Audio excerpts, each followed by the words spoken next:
Attends, ça arrive. Ah non, c'est elle. Consultation de consul. C'est ici. Alors, maintenant. Salut Vincent. On fait ça à tous les nouveaux qui arrivent. Ah, regardez. Florian. Voilà. C'est ça que je cherchais. Ça donne envie. Là-bas.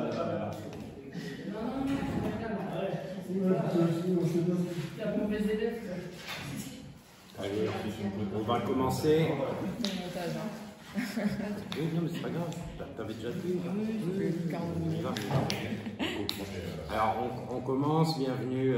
Donc, c'est le deuxième atelier du cycle sur les internationales. Donc, celui-là, il portera précisément sur la vague révolutionnaire en Europe entre 1917 et 1923-24 et l'internationale communiste. Buenas a todos, vamos a continuar con el segundo taller de las internacionales. Este será sobre la ola revolucionaria en Europa del periodo de 1917 a 1924 y la internacional comunista. Alors l'internationale communiste, tant qu'elle a été dirigée par des militants qui étaient réellement révolutionnaires, elle a été la première tentative de créer un parti mondial de la révolution qui est indispensable à la classe ouvrière. La internacional comunista era dirigida por militantes revolucionarios y era la primera tentativa que había de crear un partido mundial de la revolución. Un tel parti, ça reste l'objectif de tous ceux qui combattent pour que les travailleurs renversent totalement le capitalisme et réorganisent la société et la débarrassent de l'exploitation et de toute forme d'oppression. Donc connaître et discuter de l'histoire de la Troisième Internationale, c'est important, pas pour jouer aux historiens, mais pour réfléchir à nos responsabilités aujourd'hui. Crear un partido con este objetivo es una tarea de todos los que combatimos para que los trabajadores consigan acabar con este sistema capitalista y reorganizar la sociedad deshaciéndola de la explotación y de toda forma de exclusión. Donc, en fait, pour commencer, il faut repartir d'octobre 17. En Russie, les bolcheviks avaient pris le pouvoir à la tête de la première révolution ouvrière qui avait été victorieuse. Mais ces militants, ils étaient internationalistes et ils limitaient pas leur combat juste à la Russie. Para comenzar, vamos a partir de octubre de 1917. Los bolcheviques habían tomado el poder en la primera revolución obrera victoriosa. Pero estos militantes internacionalistas no se limitaban a este combate solo en Rusia. Ils étaient engagés dans un combat pour le renversement du capitalisme à l'échelle mondiale et ils pensaient que la Russie révolutionnaire c'était un point d'appui à l'échelle du monde. Estaban también imbuidos en un combate a la escala internacional.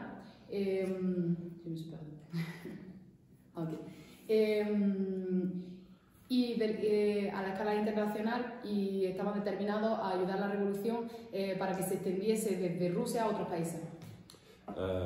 Donc dans l'Europe qui avait été plongée depuis 4 ans dans la boucherie de la Première Guerre mondiale, les bolcheviks ils lançaient des appels aux larges masses à se soulever et ça rencontrait un certain écho. La Europa, que ya se había visto sometida desde 4 años a lo que había sido la Primera Guerra Mundial, los bolcheviques hacían un llamamiento a seguir levantándose en las diferentes partes y eso tenía cierto eco en las masas. Alors à partir de novembre 18, en réalité, il y a une véritable vague révolutionnaire qui déferle sur toute la moitié orientale de l'Europe. C'est quoi déferle? Je sais pas. Réparti? Des vagues, plein de vagues. Ok. Vale. A partir de noviembre de 1918 vamos a ver cómo una verdadera ola revolucionaria se acelerará en la primera mitad oriental de Europa. Alors il y a d'abord les monarques qui régnaient sur l'Allemagne et le vieil empire d'Autriche-Hongrie qui ont été contraints d'abdiquer. Dans ces pays, en prenant l'exemple sur ce qui s'était fait en Russie, les travailleurs ils s'organisent dans des conseils ouvriers, ils sont déterminés à mettre à bas les classes dominantes qui les avaient conduits à la guerre. Los monarcas que reinaban en Alemania y el viejo imperio austrohúngaro fueron obligados a abdicar. También en estos países tomamos el ejemplo sobre lo que se hace en Rusia. Los trabajadores se organizan dentro de consejos obreros determinados a poner fin al poder de la clase dominante que le había metido en la guerra. Donc en fait, il était urgent de créer à la fois des partis révolutionnaires et une organisation internationale capable de constituer une véritable direction politique de la lutte globale pour renverser la bourgeoisie et son ordre social. Por lo tanto, era urgente crear partidos revolucionarios y una organización internacional capaz ¿se dice en español? Capaz de construir una dirección política de la lucha para revertir el orden social dominado por la burguesía. Comme je l'ai dit tout à l'heure, la révolution russe, en fait, c'était qu'un élément d'un mouvement bien plus vaste qui touchait en particulier toute l'Europe autour des années 20. En réalité, partout en Europe, l'exemple de la révolution russe montrait la voie a des dizaines de milliers, des millions de travailleurs. Como ha dicho antes, la revolución rusa no era era un elemento bastante amplio que hablaba o que tocaba a la Europa de esos años, los años 20. Por todos lados en Europa la revolución rusa estaba demostrando el ejemplo y la brújula a seguir a decenas, millares, miles de trabajadores. En fait, c'est cette révolution en Russie qui va semer les germes de la Troisième Internationale. En realidad, esta revolución rusa va a sembrar el germen de la Tercera Internacional. Alors déjà en 17, tandis que là, il y avait la révolution qui éclatait en Russie, avec des soldats qui se mutinaient dans les tranchées, des régiments qui refusaient de monter au front. Puis il y a eu une multitude de grèves générales, de mutineries, d'insurrections qui ont éclaté partout. En el 1917, mientras que la revolución se estaba en Rusia, los soldados estaban siendo mutilados en las trincheras y regimientos enteros se negaban a ir al frente. También vemos como en ese momento se desatan una multitud de huelgas, motines, insurrecciones. Donc des mouvements de grève à Londres, Paris, Barcelone, Turin, Milan, Gênes, des insurrections en Yougoslavie, en Roumanie, en Bulgarie, en Pologne et surtout en Allemagne, comme l'espéraient d'ailleurs les dirigeants bolcheviques. Movimientos de huelga en Londres, París, Barcelona, Turín, Milán, Genève, en France. En Italie. En Italie, perdón. Genes, que no sé dónde está, pero está en Italia. Insurrecciones en Yugoslavia, en Rumanía, en Bulgaria, en Polonia y sobre todo en Alemania, como lo habían esperado los dirigentes bolcheviques. Mais en réalité, toutes ces insurrections, elles vont échouer selon des processus un peu différents que je ne vais pas pouvoir toutes présenter. Il faut cependant qu'on s'arrête un peu sur la révolution allemande de 18-19. Estos procesos, estas insurrecciones van a fracasar. No tiene tiempo de pararse sobre las diferentes situaciones que se experimentan en cada proceso, pero sí que lo va a hacer con respecto a la revolución alemana del 18-19. D'une part, pour l'importance qu'elle avait en fait pour les bolcheviks eux-mêmes. En mars 18, Lénine il disait qu'il affirmait, je cite, « La vérité absolue, c'est qu'à moins d'une révolution allemande, nous sommes perdus ». Lo va a mencionar este ejemplo porque tiene una importancia particular para los bolcheviques. En marzo de 1918, Lenin afirmaba, y cita, la verdad absoluta es que si no fuese por la revolución alemana nosotros estaríamos perdidos. Et puis c'est un exemple important d'autre part parce qu'elle permet de mettre en évidence les carences, les limites, les défauts des partis révolutionnaires qui existaient à l'époque. Y por otro lado también nos permite poner en evidencia la falta, las carencias de los partidos revolucionarios alemanes en esa época. Alors la population allemande, les armées sont épuisées par des années de guerre, le pays est encerclé de tous les côtés, la population elle souffre de pénurie et il y a des grèves qui commencent à éclater dans des usines. Il y a aussi la révolte qui gronde dans l'armée et en particulier dans la marine. La población alemana, la armada están asoladas por un periodo importante de años de guerra. El país sufre por todas partes penurias y las huelgas se desatan en la fábrica, pero también en la armada, en particular en la marina.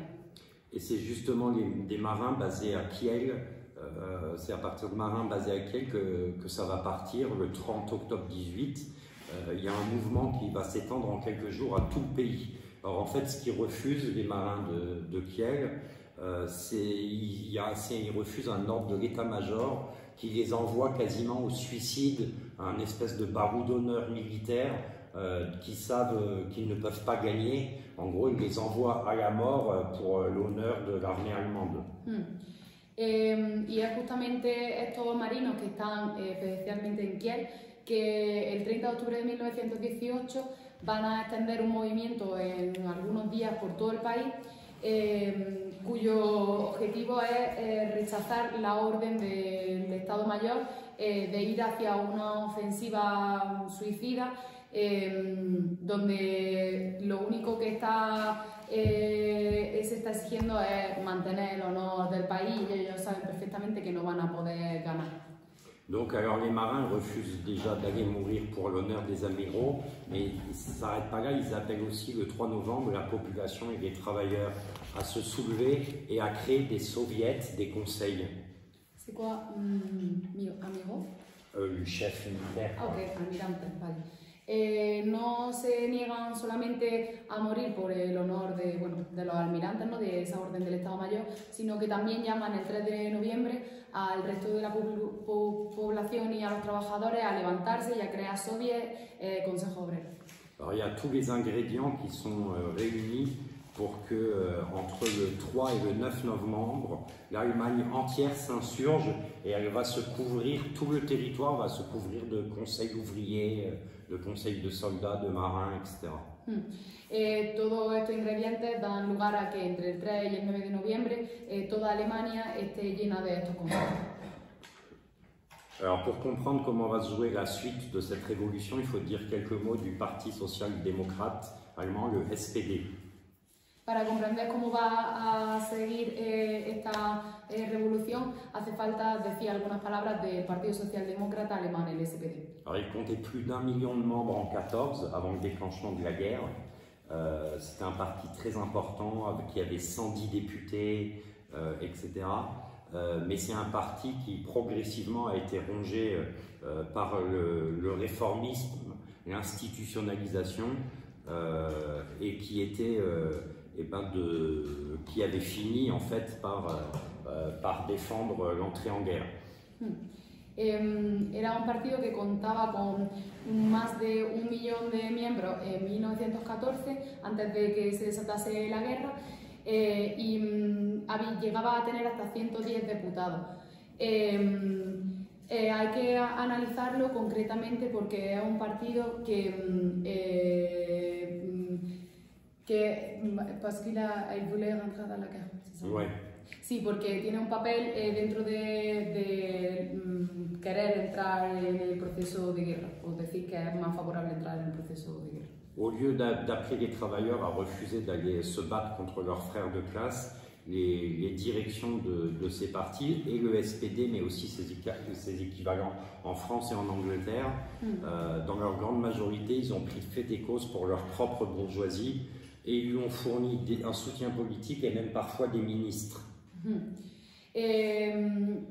Vemos como en vez de llamar a los trabajadores a negarse a ir a la guerra contra sus hermanos de clase, las direcciones de estos partidos en su mayoría toman partido con la causa de la burguesía y la proveen incluso políticamente de ministros y de su apoyo. Alors évidemment, tous les dirigeants du SPD n'ont pas suivi ce chemin. Alors certains, comme Kautsky, constitueront un courant pacifiste. Eux, ils appelaient à la fin de la guerre sans annexion et le retour à la situation d'avant-guerre. Todos los dirigentes del SPD no van a seguir este camino. Algunos, como Kautsky, continuaron con esa corriente pacífica, llamando al fin de la guerra y al retorno a la situación anterior. Et d'autres, comme Rosa Luxemburg et Karl Liebknecht, ont constitué la Ligue spartakiste, qui défend en gros les mêmes positions que Lénine, c'est-à-dire appeler à la défaite de son propre impérialisme, l'affaiblir pour le renverser par une révolution sociale. Otros como Rosa Luxemburgo o Liebknecht constituirá la Liga Espartaquista, que defiende las mismas posiciones que Lenin, es decir, a llamar a organizar la lucha contra su propio imperialismo, debilitarlo para poder desatar la revolución social. Alors tous ces courants, ils ont coexisté au sein du SPD jusqu'en janvier 17, où la majorité qui soutient le gouvernement pousse les courants pacifistes et défaitistes à scissionner, et ils constituent donc les défaitistes et les pacifistes l'USPD, qui est le Parti social-démocrate indépendant. Todas estas corrientes coexisten en el seno del SPD hasta enero de 1917, donde la mayoría que sostiene al gobierno burgués empuja a las corrientes pacifistas y las corrientes que defendían Liebknecht y Rosa Luxemburgo, que es defetista, que es como eso es la derrota, sí, a irse a una tendencia y constituir, bueno, a separarse y a constituir el USPD, que es el Partido Socialdemócrata Independiente. Et après quand même certaines péripéties internes, et alors que la révolution elle est déjà en cours, les courants révolutionnaires, dont les spartakistes, ils quittent l'USPD pour constituer le KPD, qui est le Parti communiste allemand. Okay. Y después de diferentes momentos, mientras que la revolución está ya en marcha, las corrientes revolucionarias, los espartaquistas, se van del USPD y constituyen el KPD, que es el Partido Comunista Alemán. C'est ce parti qui devait jouer le rôle qu'a joué le parti bolchevique dans la révolution russe. El rol que tiene que jugar el partido bolchevique en la revolución rusa. Un rôle dans lequel ils vont immédiatement devoir se heurter à leurs anciens camarades de parti, parce que les dirigeants de la majorité réformiste, après avoir contribué à conduire les travailleurs allemands à aller se faire massacrer sur le terrain de guerre, ils vont maintenant tout faire pour liquider la révolution. Es un rol que sus antiguos camaradas de partido, los dirigentes de la mayoría reformista que había contribuido a conducir a la clase obrera alemana a ser masacrada por el imperialismo alemán en la guerra, es un momento en el que van a hacer todo lo posible para también liquidar la revolución. Un mois avant les événements de Kiel, le 1er octobre, les spartakistes ils avaient lancé un appel à la révolution et à la constitution du Conseil ouvrier. Et en fait, c'est cet appel qui a été repris en quelque sorte par les marins de Kiel et qui se propage dans tout le pays. Un mes antes de los eventos de Kiel, el 1 de octubre, los espartaquistas habían lanzado una llamada a la revolución y a la constitución de Consejo Obrero.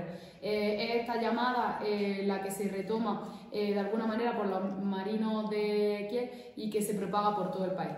Et le 9 novembre, Scheidemann, qui est un des dirigeants du SPD, il proclame la République allemande. Et le même jour, Karl Liebknecht il proclame la République libre d'Allemagne. El 9 de noviembre, Scheidemann, uno de los dirigentes del SPD, proclama la República Alemana y el mismo día Liebknecht proclama la República Libre de Alemania. Le 10 novembre, donc le lendemain, l'empereur Guillaume II s'enfuit. Y el 10 de noviembre, o sea, el día siguiente, el emperador Guillaume se escapa del país. Le 11 novembre, l'état-major allemand demande l'armistice et c'est la fin de la Première Guerre mondiale. Et on voit bien qu'elle n'est pas tellement due à la victoire des troupes de ce qu'on appelait l'Entente, mais qu'elle est bien liée au déclenchement de la révolution sociale en Allemagne. ¿Sí, quoi, armistice? C'est la fin de la guerre. Ok. El 11 de noviembre el Estado Mayor alemán pide el fin de la guerra y este es el fin de la Primera Guerra Mundial, donde vemos que esa victoria no se debe a las tropas, sino al desarrollo de la revolución social en Alemania. Alors pour revenir au 9 novembre, 2 jours avant, on a vu qu'il y a deux pouvoirs différents qui se sont mis en place, la République allemande proclamée par le SPD, la République libre socialiste proclamée par les spartakistes, mais l'affrontement entre ces deux pouvoirs, il n'aura pas lieu, en tout cas pas pour l'instant. Por volver al 9 de noviembre vemos que hay dos poderes, la República Alemana proclamada por el SPD y la República Libre Socialista proclamada por los espartaquistas, pero su confrontación no tendrá lugar todavía. Alors pourquoi ça? Parce que les dirigeants du SPD sont issus du mouvement marxiste et eux aussi en fait ils ont étudié la révolution russe. ¿Y por qué eso? Porque los dirigentes del SPD también vienen del marxismo y por lo tanto ellos también han leído y estudiado sobre la Revolución Rusa. Donc ils s'appuient sur les nombreux partisans qu'ils ont dans les conseils qui se sont constitués où ils sont minoritaires.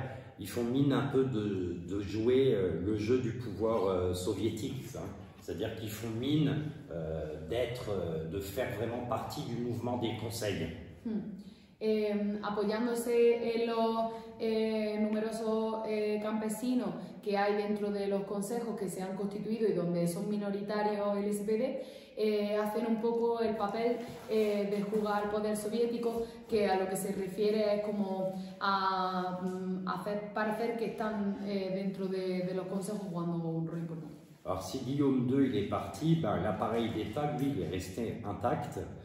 Il y a les anciens ministres, ils sont toujours en place, et il y a par contre 6 représentants du SPD et de l'USPD qui s'y joignent en se nommant commissaires du peuple. En réalité, ils se joignent à un gouvernement bourgeois, mais en se faisant passer pour des commissaires du peuple. Aunque se haya ido el Kaiser, el aparato del Estado sigue estando intacto, porque los ministros que había antes siguen en su sitio. Y 6 representantes del SPD y del USPD se juntan a este gobierno que es burgués y toman el nombre de comisarios del pueblo.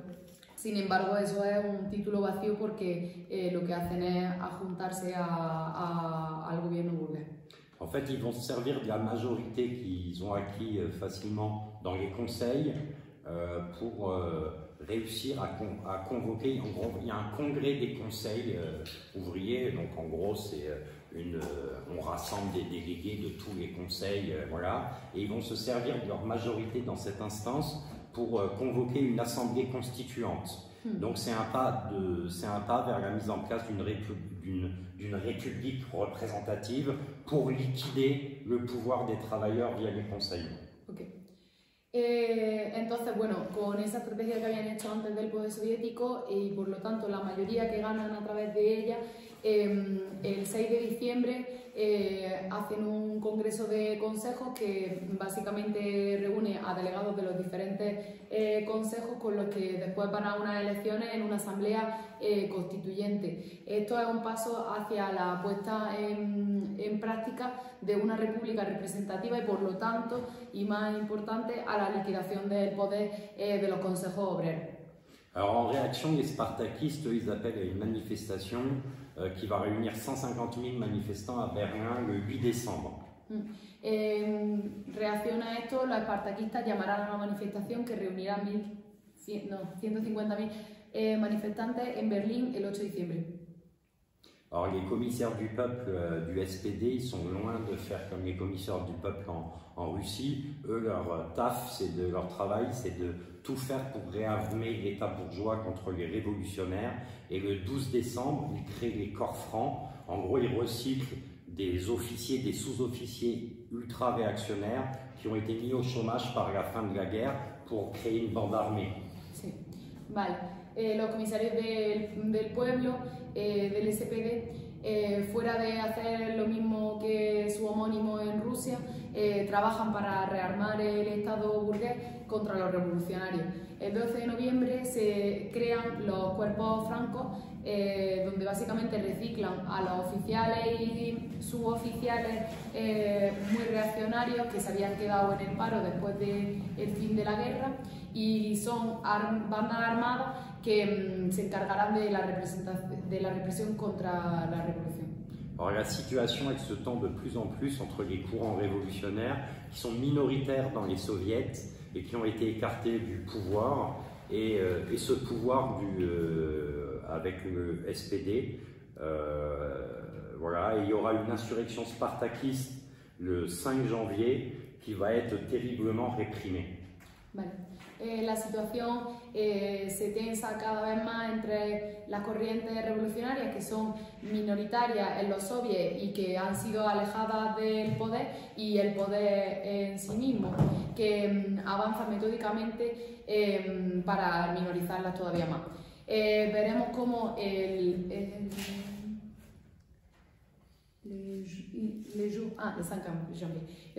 5 de enero hay una insurrección espartaquista que será muy duramente reprimida. Donc c'est entre le 6 et le 12 janvier, ce qu'on appelle la semaine sanglante de Berlin, qui fait des centaines de morts, dont Karl Liebknecht, qui lui était favorable à l'insurrection, et Rosa Luxembourg, qui elle y était opposée, mais qui s'y est jointe par solidarité. Ils sont assassinés le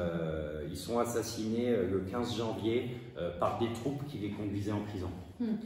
Esto desatará lo que conocemos como la Semana Sangrienta del 6 al 12 de enero en Berlín, con centenas de muertos.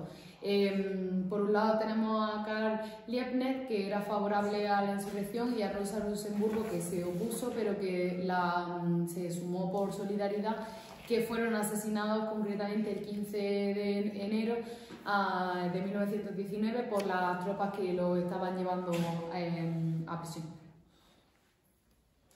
Donc, après ça, il y a aussi une république.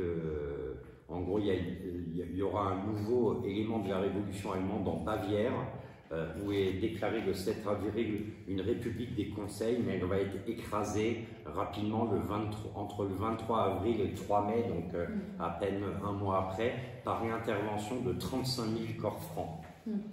En Baviera se proclamará el 7 de abril una república de los consejos obreros, que será también destrozada entre el 23 de abril y el 3 de mayo por la intervención de 35.000 cuerpos francos.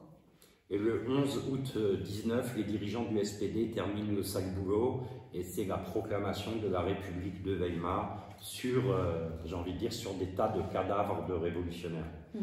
Y el 11 de agosto de 1919 los dirigentes del SPD terminarán su trabajo sucio proclamando la República de Weimar sobre los cadáveres de los revolucionarios.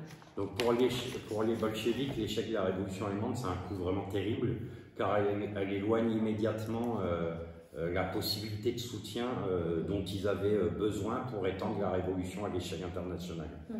Para los bolcheviques, el fracaso de la revolución alemana será un golpe terrible porque alejará la posibilidad de apoyo mutuo y de extensión de la revolución a escala internacional que planeaban. Mais il fallait qu'ils tirent les leçons de cet échec. Alors bien sûr, il y a la responsabilité de la politique criminelle des dirigeants du SPD, mais l'indignation morale, ça ne va pas trop les aider. Il faut qu'ils comprennent comment un parti révolutionnaire peut se lier aux masses, puis mener les masses insurgées à la victoire. Por lo tanto, esto le impone tener que sacar lecciones de la derrota. Es cierto que la responsabilidad política y criminal de los dirigentes del SPD es terrible, pero la indignación moral no les servirá de ayuda. Lo que tienen que plantearse realmente es cómo un partido revolucionario se puede dirigir a las masas y para llevarla a la victoria, Oui, on a fini ici, c'est bon. Oui, Okay. oui, parce que je coupe un peu, parce que c'est un peu... Oui. En fait, il faut qu'ils évitent à la fois les insurrections prématurées et isolées qui conduisent au massacre, mais aussi les tergiversations qui laissent passer le moment favorable et qui laissent au final aussi les révolutionnaires désarmés face à la répression. Por un lado, tienen que evitar llevar a cabo esas insurrecciones que todavía están un poco verdes, que son prematuras y que están aisladas y que conducen directamente a la masacre, pero también las tergiversaciones que dejan pasar los momentos favorables y que consiguen... Qui arrive à désarmer la oppression? Oui. Ouais. Et qui consigue désarmar la répression. Alors comme l'écrivait, il y a un dirigeant du KPD en 1918-1919 en Allemagne qui a écrit que les masses étaient prêtes pour la révolution mais pas les révolutionnaires. Et justement les dirigeants bolcheviques, c'est ça la leçon fondamentale qu'ils vont tirer, c'est que leur tâche c'est de préparer les révolutionnaires pour la révolution et que pour ça il faut donc construire la Troisième Internationale. Y como escribía un dirigente del KPD en 1918-1919 en Alemania, las masas estaban preparadas para la revolución, pero no los revolucionarios. Los dirigentes bolcheviques son conscientes que entonces una de las tareas más urgentes es preparar a los revolucionarios para la revolución. Es una tarea vital que les va a llevar a la creación y a la dirección de la Tercera Internacional, la Internacional Comunista. Or, au moment de la guerre, la Seconde Internationale s'était effondrée au moment du déclenchement de la guerre. Elle avait laissé le prolétariat mondial parfaitement désarmé au moment où il y avait une situation révolutionnaire qui mettait à l'ordre du jour la question de la prise du pouvoir à l'échelle de tout un continent. Con la Segunda Internacional, que se había disuelto en el momento en el que se desata la guerra, se le dejó al proletariado mundial políticamente desarmado en un momento donde a la vez había una situación revolucionaria que ponía la cuestión de la toma del poder a la escala de todo un continente. Alors Lénine, lui, avec cette faillite de la Seconde Internationale, il a compris immédiatement qu'il fallait construire une nouvelle organisation internationale, qu'il fallait reconstruire le mouvement socialiste, mais lui, il l'appelait communiste pour marquer la rupture avec la social-démocratie.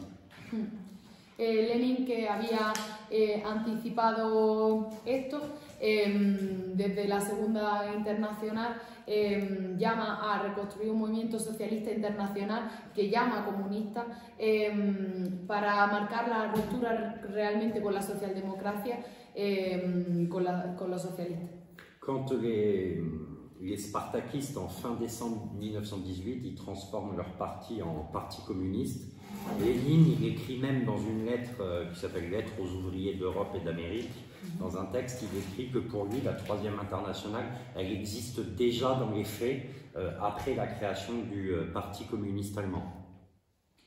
La citation, c'est... Ouais, mais du coup, là, je ne l'ai pas cité, mais en gros, pour lui, il dit que la Troisième Internationale, elle existe déjà dans les faits, même si elle n'a pas encore été proclamée. Ok. Vamos a resumir una cita. Lenin dice en el 1918 que la Tercera Internacional ya existe, aunque no haya sido todavía creada. Mais le paradoxe, c'est qu'au même moment, les dirigeants révolutionnaires allemands, comme Rosa Luxemburg et Karl Liebknecht, eux, ils considèrent encore que la création d'une Troisième Internationale est prématurée. Pero en ese mismo momento los dirigentes revolucionarios de Alemania como Rosa Luxemburgo y Karl Liebknecht consideraban que todavía era demasiado prematura la creación de una Tercera Internacional.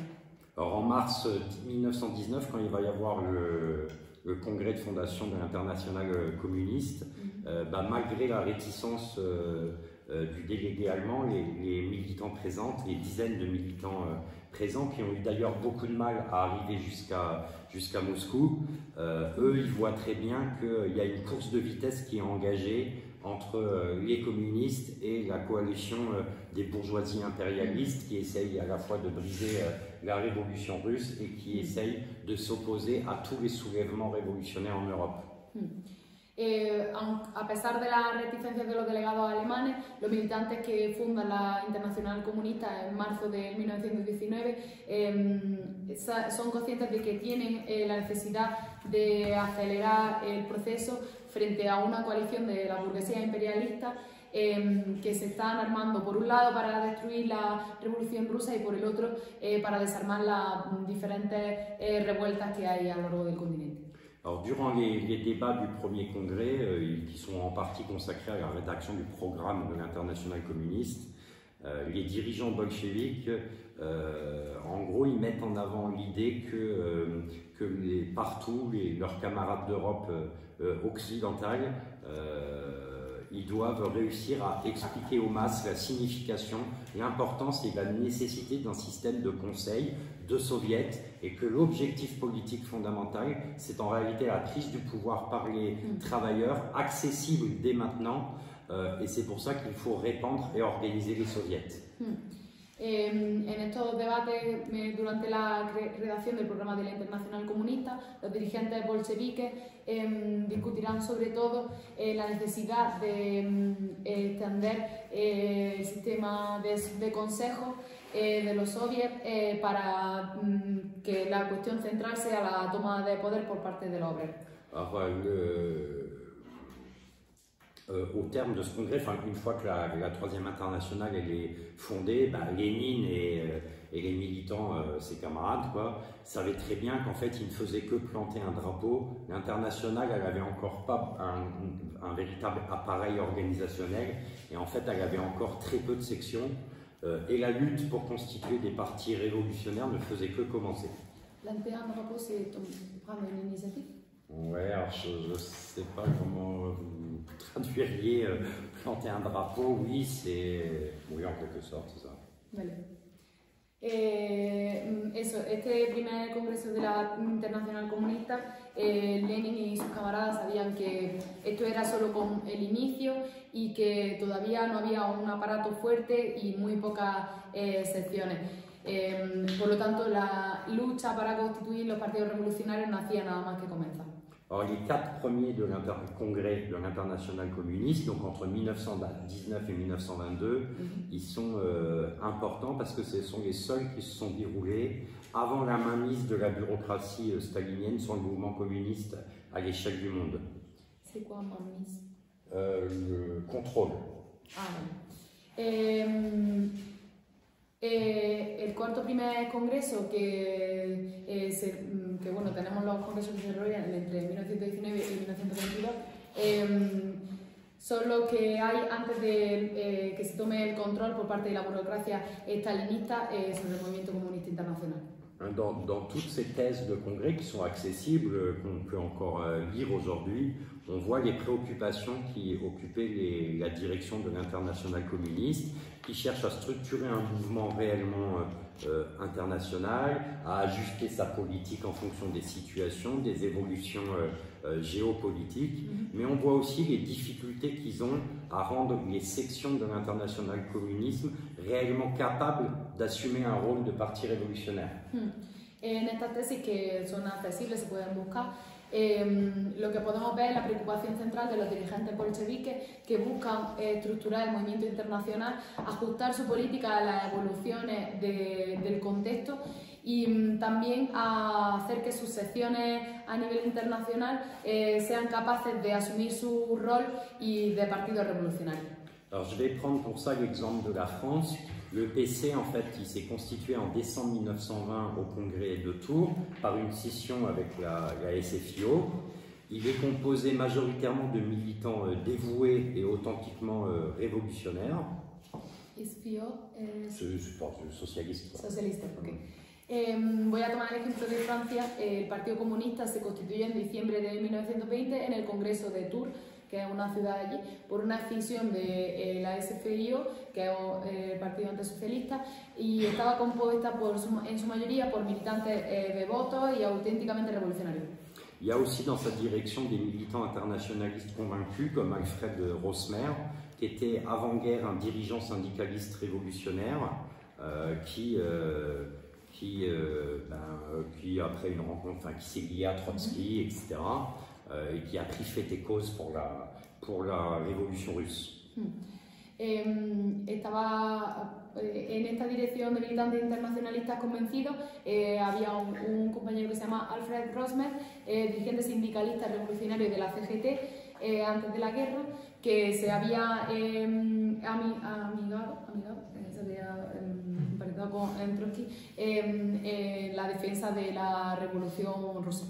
Mais la majorité de la direction de ce nouveau parti communiste, elle est constituée de militants qui avaient, je ne sais pas comment on va dire en espagnol, mais une niche bien confortable dans la SFIO, qui l'ont quitté juste par opportunisme.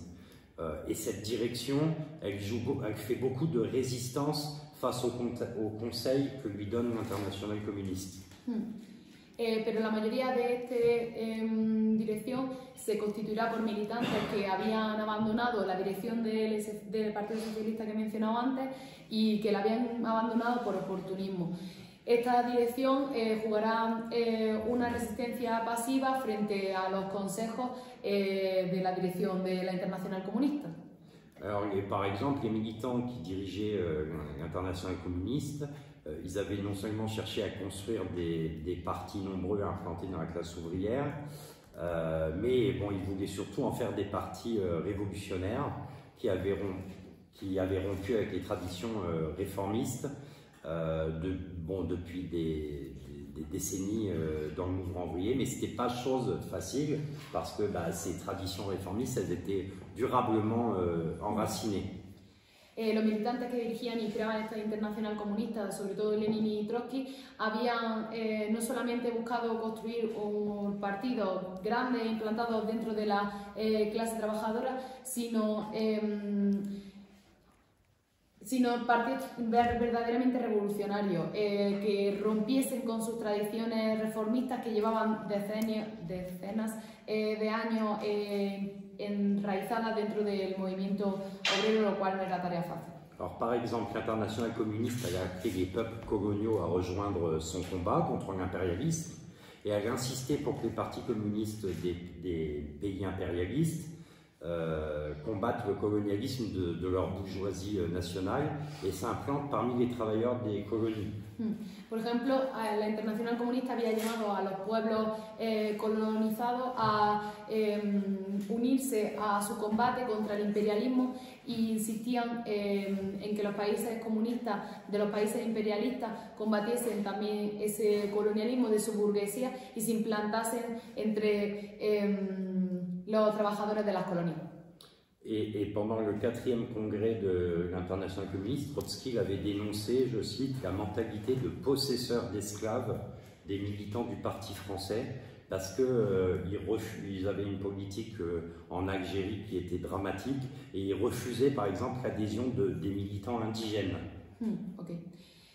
Por ejemplo, en el 4º Congreso, Trotsky denunció la mentalidad de los dueños de esclavos, de los militantes del partido francés en Algeria, porque estos se negaban a llamar a la liberación que ya había lanzado la Internacional el año anterior y al hecho de adherir a militantes indígenas.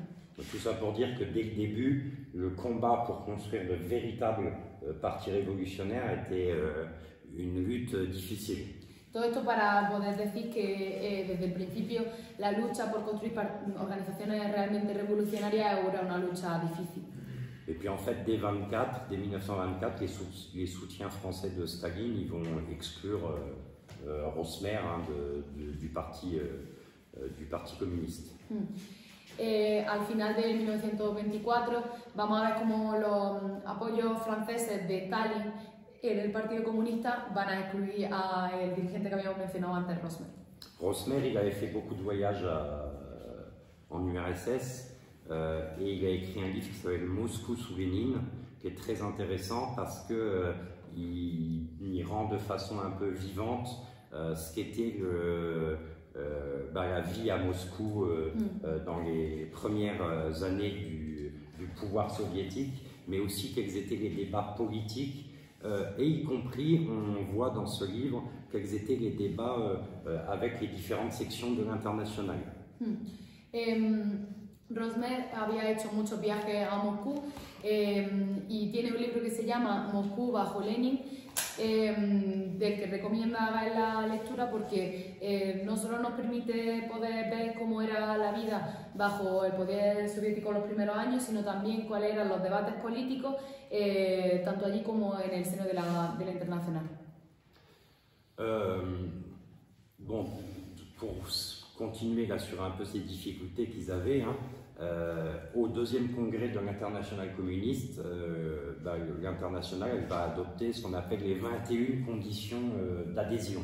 En fait, c'était une tentative de s'opposer aux tendances opportunistes. Bueno, a pesar de las presiones, en el segundo congreso de la Internacional Comunista se va a adoptar lo que se conoce como las 21 condiciones de adhesión, que intenta oponerse a la tendencia oportunista. Mais malgré cette tentative, la direction de l'Internationale, elle aura peu de prise sur la politique de ces sections. Peu de prise, c'est quoi? C'est-à-dire qu'elle n'arrivera pas à contrôler, quoi. Ah, ok. Pero a pesar de este intento, la dirección revolucionaria de la Internacional Comunista no podrá controlar la política de del resto de secciones. Mais les dirigeants de l'Internationale communiste, qui étaient d'authentiques révolutionnaires, ils pouvaient quand même s'appuyer sur, c'est-à-dire qu'il y avait, ça n'était pas que difficulté, ils pouvaient s'appuyer sur l'enthousiasme de centaines de milliers de jeunes, en particulier travailleurs, qui étaient venus dans les partis, qui avaient rejoint les partis après les tranchées et les grèves révolutionnaires de l'après-grève. Ils pouvaient vraiment s'appuyer sur leur énergie pour tenter de transformer tous ces nouveaux partis en organisations révolutionnaires. Y no todas las dificultades, también están mencionando el hecho de que los dirigentes de la Internacional podían apoyarse en el entusiasmo de cientos de miles de jóvenes que venían de las trincheras, de la huelga revolucionaria después de la guerra y que intentaban transformar juntos el partido. Mais la vague révolutionnaire, elle va se heurter partout à des échecs. Après la révolution allemande, c'est au tour de la Hongrie, où est proclamée en fin 19 la République des Conseils de Hongrie. Sí, después de la ola revolucionaria vamos a ver una oleada también de fracaso. Después de la revolución alemana del 18-19, en torno a Hungría, se proclamará a final de marzo de 1919 la República de los Consejos de Trabajadores de Hungría. Mais comme elle ne repose pas sur une véritable démocratie ouvrière, elle n'arrive pas à faire face à la pression d'une intervention militaire franco-roumaine qui est dirigée par un général français. Pero como no se apoyará realmente sobre una verdadera democracia obrera, no podrá hacer frente a una ofensiva militar franco-rumana dirigida por un general francés. Et elle finit par s'effondrer et à être totalement liquidée le 6 août 1919 quand, à Budapest, les troupes franco-roumaines occupent la capitale jusqu'à l'arrivée en décembre, au mois de décembre suivant, de Miklos Horthy, qui sera un dictateur qui va régner sur le pays jusqu'en 1944. Y se romperá totalmente cuando el 6 de agosto de 1919 entren en Budapest las tropas, ocupando la capital hasta la llegada en diciembre de Miklos Horthy, que es un dictador que reinará en el país hasta octubre de 1944. Et l'échec de la commune hongroise, ça va sonner comme un rude avertissement pour l'internationale communiste, d'autant que les communistes hongrois, ils avaient fait le choix de fusionner avec les sociodémocrates. Évidemment, ça avait provoqué la stupeur de Lénine qui ne partageait pas cette politique. Avertissement, c'est, je te dis quelque chose pour retirer ça pour le futur. Ouais. Okay. Vale. El fracaso de la comuna húngara sonará como una especie de advertencia para el resto. Y bueno, ha resaltado una cuestión que es que los comunistas se fusionaron con las organizaciones socialdemócratas para estupor de Lenin. En 1919 et 1920, là c'est l'Italie qui connaît aussi une grande vague d'agitation, ce qu'on appelle le Biennio Rosso, les 2 années rouges. En 1919 y 1920 Italia conocerá una gran ola de agitación, lo que conocemos como el Bienio Rosso, los 2 años rojos. Alors concrètement, c'est des révoltes paysannes avec occupation des terres, des grèves ouvrières très importantes avec occupation d'usines. Son revueltas mayoritariamente campesinas con ocupación de tierra, también huelgas obreras importantes con ocupación de fábricas. Alors c'est un mouvement qui est marqué par des affrontements très violents, à la fois avec les propriétaires fonciers, mais aussi avec les jaunes qui refusent de se joindre aux grèves. Plus de 200 morts et 1000 blessés juste en 1920. El movimiento está marcado por la violencia contra los propietarios y también contra los esquiroles que se niegan a unirse a la huelga. Mais bon, la révolution, oui, je n'ai pas dit, mais en 1920, c'est aussi un peu le pic où il y a 300 usines qui sont occupées à Turin, Gênes et Milan par 400 000 travailleurs. 1920 es como el momento más álgido donde hay ocupación de 300 fábricas en Turín, Gênes, Milán por 400.000 trabajadores. Et ces travailleurs qui occupent les usines, ils organisent des milices de surveillance, parfois ils reprennent la production. Bon, je ne sais pas si vous imaginez 400 000 travailleurs qui occupent des centaines d'usines et organisent leurs milices, bon, c'est quelque chose de très impressionnant. Y estos pues a la vez organizan la milicia y también deciden cuándo ponen en marcha la producción. No sé si lo imagináis, pero 400.000 trabajadores llevando a cabo estas tareas es bastante impresionante. Mais la révolution qui était en germe, en fait, elle n'aura jamais lieu parce qu'il n'y avait pas de direction capable de définir une stratégie pour aller plus loin. Et le mouvement d'occupation, il va rester isolé et les usines elles vont être évacuées et ça sera la fin du Biennio Rosso. Pero la revolución que estaba en marcha no tendrá realmente lugar porque no hay una dirección capaz de definir una estrategia y por lo tanto el movimiento de ocupación se quedará aislado y las fábricas tendrán que ser evacuadas. Con esto será el fin del Bienio Rosso. Ce que montrent tous ces exemples, c'est que les partis communistes, qui étaient des partis neufs, ils oscillaient en fait tout le temps entre l'opportunisme et le gauchisme. Lo que muestra esto es que los partidos comunistas oscilarán siempre entre el oportunismo y el izquierdismo. C'est pour ça en fait que Lénine a écrit La maladie infantile du communisme, qui a été distribué à tous les délégués du second congrès de l'Internationale communiste. Es por esto que Lenin escribirá en abril de 1920 la enfermedad infantil del comunismo, el izquierdismo, y será distribuida a todos los delegados del segundo congreso de la Internacional Comunista.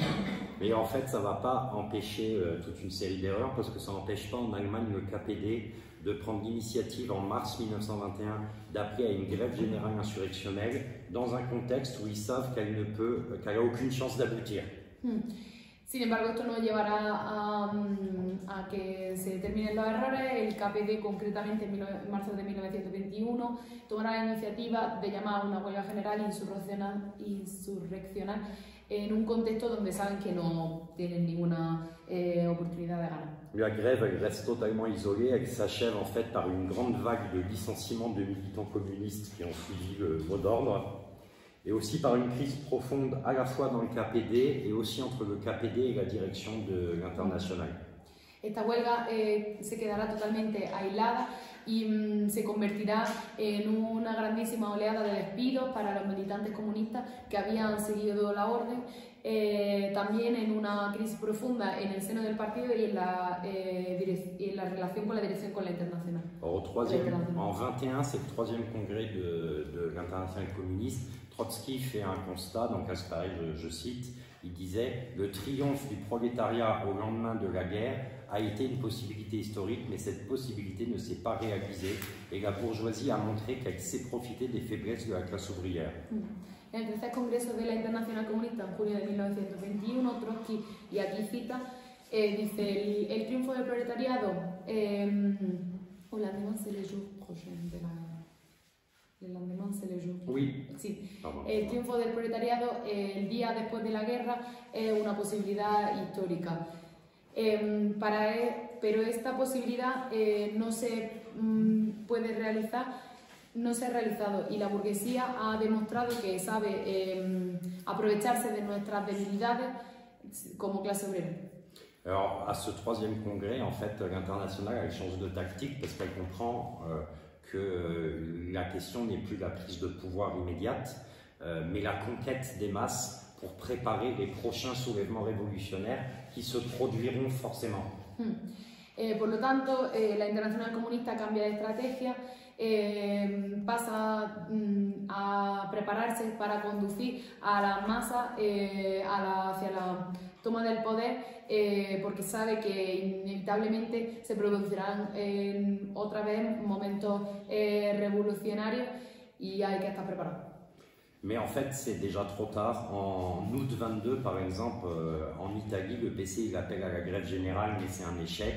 Et quelques mois plus tard, en octobre, Mussolini arrive au pouvoir et c'est le début du fascisme en Italie. Pero es muy tarde, en Italia, en agosto de 1922, el Partido Comunista llama a la huelga general y es un fracaso. Unos meses más tarde, en octubre, Mussolini llega al poder. En 23, il y a une nouvelle révolution qui semble mûre en Allemagne. L'insurrection elle est prévue le 23 octobre dans toutes les grandes villes d'Allemagne, mais au moment de lancer l'ordre et de passer à l'action, les dirigeants du KPD et ceux de l'Internationale communiste qui étaient dirigés à ce moment-là par Zinoviev, ils reculent et seule la classe ouvrière de Hambourg va se soulever avant d'être réprimée. Et un mois plus tard, éclate à Munich le coup d'État raté de Hitler. En 1923 una nueva revolución parece estar madura en Alemania. La insurrección se prevé para el 23 de octubre en todas las grandes ciudades del país, pero en el momento de lanzar la orden de pasar a la acción, la dirección del KPD y de la Internacional Comunista que presidía Zinoviev se echan atrás. Solo la clase obrera de Hamburgo se levanta y es reprimida. Un mes más tarde se desatará en Múnich el golpe de Estado de Hitler. Alors Lénine, il est mort en 1924. Dès ce moment-là, Trotsky il est écarté, puis exilé. L'Internationale communiste, elle va très rapidement cesser d'être un facteur révolutionnaire. Elle devient de plus en plus un instrument au service de la bureaucratie. Lenin muere en el 24, Trotsky se exilia, la Internacional Comunista deja de ser un factor revolucionario y se convierte en un instrumento para la burocracia stalinista. En fait, elle se transforme rapidement en outil de la diplomatie soviétique. Elle mène la révolution à la défaite en 27 en Chine. Elle laisse Hitler parvenir au pouvoir en 33 en Allemagne, avant d'être utilisée en réalité pour étrangler la révolution espagnole entre 36 et 39. Al final llevará a la derrota en 1917 a China, dejará a Hitler que llega al poder en el 33 en Alemania y será utilizada para estrangular la revolución española entre el 36 y el 39. Se me ha olvidado un pequeño elemento que es que ha dicho que por lo tanto la Tercera Internacional se convertirá en un instrumento de la diplomacia soviética. Mais il n'en reste pas moins, pour finir, qu'elle est la première tentative de construire un parti mondial de la révolution pour la prise du pouvoir des travailleuses et des travailleurs sur la société. Et que c'est à ce titre-là un exemple très important, surtout que si je l'ai lié à la vague révolutionnaire d'alors en Europe, c'est parce que des vagues révolutionnaires, il y en a eu plein d'autres depuis, y compris récemment. Y por lo tanto, acabando un poco sobre esto, no debemos olvidar que esta es la primera iniciativa para crear un partido revolucionario a escala internacional y que se apoya en esta oleada de huelga, o sea, de revoluciones en Europa que aunque haya habido en muchas partes, se dan en este momento en concreto. Les révolutions et les soulèvements, ils arrivent rarement seuls. On l'a encore vu bien plus près de nous en 2011, quand il y a eu la vague révolutionnaire dans le monde arabe, vague révolutionnaire qui a montré aussi l'absence d'un parti des travailleurs, de l'indépendance des travailleurs pour se battre, pour défendre leurs intérêts jusqu'au bout.